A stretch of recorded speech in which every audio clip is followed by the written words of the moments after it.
Good morning 9th class. ये आपकी आज की वर्कशीट है। अब आपकी वर्कशीट आना शुरू हो गई है। सारे बच्चे ध्यान से वर्कशीट करेंगे, अलग कॉपी बनाएंगे, रजिस्टर बनाएंगे और जिसमें सिर्फ वर्कशीट का काम होगा, ठीक है। और सभी बच्चे करेंगे। आपका इसी के बेस पर वर्कशीट के नंबर लगने हैं और जो अच्छी वर्कशीट होगी वो आगे फॉरवर्ड होगी। साफ राइटिंग में करना है। एक आंसर के बाद लाइन छोड़नी है। ब्लैक पेन का यूज़, ब्लू पेन का यूज़ करना है। हेडिंग के लिए भी ब्लैक पेन का यूज़ करना है। अब आप छोटी क्लासेस नहीं हैं, अपने आप को सिंसियरली लेंगे, ध्यान से काम करेंगे।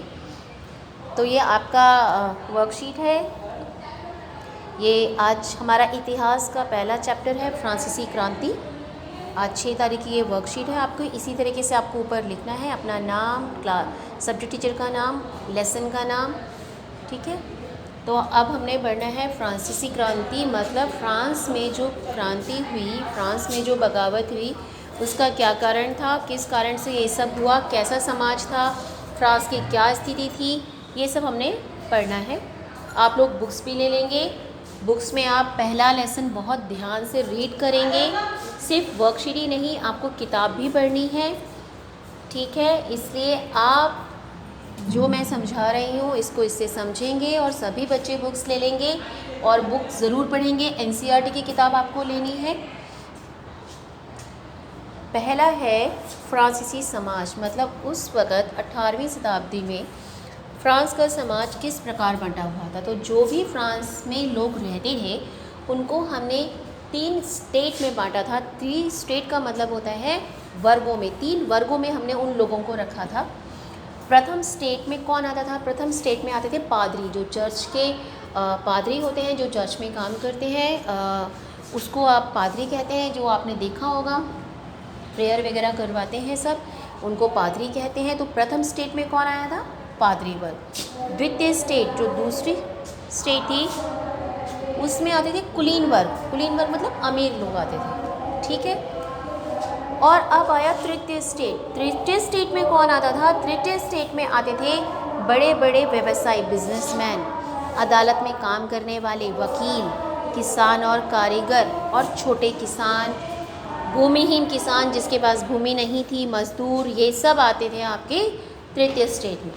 तो यहीं से आपका एक क्वेश्चन, आपका पहला क्वेश्चन प्रिपेयर हो गया कि फ्रांसीसी 18वीं सदी के उत्तरार्ध में फ्रांस का समाज कितने वर्गों में बंटा हुआ था।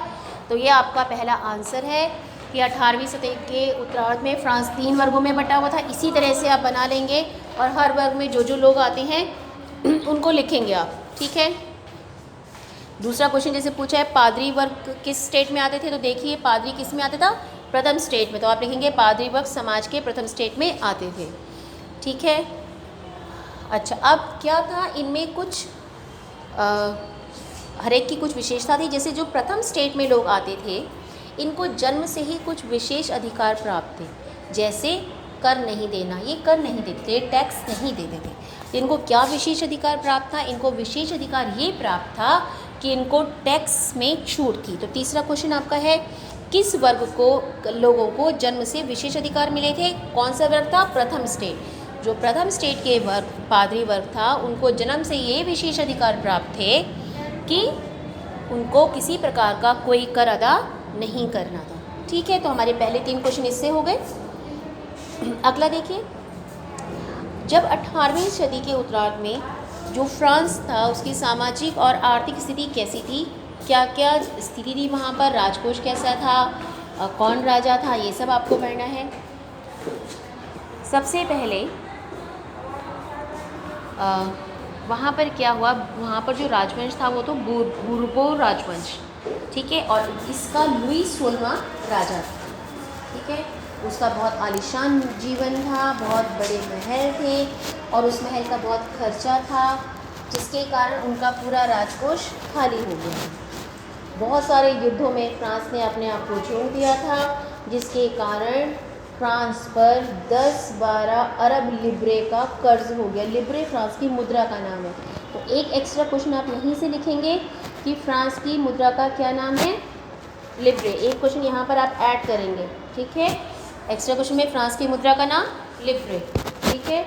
अगला, पूरी आबादी का 90% किसान थे, लेकिन 60% ज़मीन पर कुलीन, चर्च और तीसरे स्टेट के अमीरों का अधिकार था। किसान तो थे 90%, लेकिन आधी से ज़्यादा ज़मीन पर जो था वो केवल अमीरों का ही अधिकार था। समाज में पहले और दूसरे वर्ग के लोगों को जन्म से विशेष अधिकार प्राप्त था और उन्हें टैक्स नहीं देना होता था। सारा टैक्स कौन देता था? तृतीय वर्ग देता था। सारा टैक्स ये आपका तृतीय वर्ग देता था। ठीक है। अगला, अनाज के दामों में बहुत ज़्यादा बढ़ोतरी हो गई थी, जिससे जीविका संकट उत्पन्न हो गया था। जीविका संकट क्या होता है? जब आपके लिए जीने के लिए जो कम से कम चीज़ें चाहिए वो भी आपको ना मिले, तो ऐसी स्थिति को जीविका संकट कहते हैं। ठीक है। तो आज ये बिल्कुल अच्छे से आप लोग याद भी कर लेंगे साथ बाय साथ। एक, फ्रांस का समाज कितने वर्गों में बंटा हुआ था, हर वर्ग के बारे में हमने पढ़ लिया। और दूसरा, फ्रांस जो थी उस फ्रांस की आर्थिक स्थिति, आर्थिक और सामाजिक दोनों स्थितियाँ कैसी थी। तो ये सारे कारण हो गए। अब अगला क्वेश्चन देखते हैं, फ्रांस का राजकोष खाली क्यों हो गया था? तो फ्रांस का राजकोष, ये दो कारण आप लिखेंगे। एक कि जो लुई 16वां जो था, जब राजा बना था, तो उस वक़्त जो था हालत बहुत ख़राब थी, सारा राजकोष खाली था, क्योंकि महल की शान और शौकत पर बहुत खर्चा किया जाता था। और दूसरा, लगातार युद्ध में शामिल होने के कारण फ्रांस पर बहुत ज़्यादा कर्ज हो गया था। ये दो कारण थे जिसके कारण राजकोष खाली हो गया था। अगला क्वेश्चन, फ्रांसीसी क्रांति के समय जिस प्रकार की कर व्यवस्था थी, क्या आज वैसी स्थिति है? अब आप खुद बताइए, क्या आज ऐसा है कि समाज का एक वर्ग कर देता हो और नहीं? तो आप लिखेंगे नहीं, आज की स्थिति ऐसी नहीं है। आज जो कर दिया जाता है वो इनकम के आधार पर दिया जाता है। एक लेवल के बाद इनकम बढ़ने पर लोगों को कर देना होता है। ये हो गया। और अगला क्वेश्चन आप एक और लिखेंगे, इससे बनाएंगे कि 18वीं सदी के उत्तरार्ध में फ्रांस की सामाजिक और आर्थिक स्थिति का वर्णन करिए, जिसमें आपको ये सारे पॉइंट्स लिखने हैं। ठीक है। तो मैंने आपको इन 5 के अलावा 2 क्वेश्चन और एक्स्ट्रा करवाए हैं। ये अपनी वर्कशीट में ध्यान से करेंगे और मेरे पास सेंड कर देंगे। जो बच्चा सेंड नहीं करेगा मैं बिल्कुल भी उसकी अटेंडेंस मार्क नहीं करूँगी।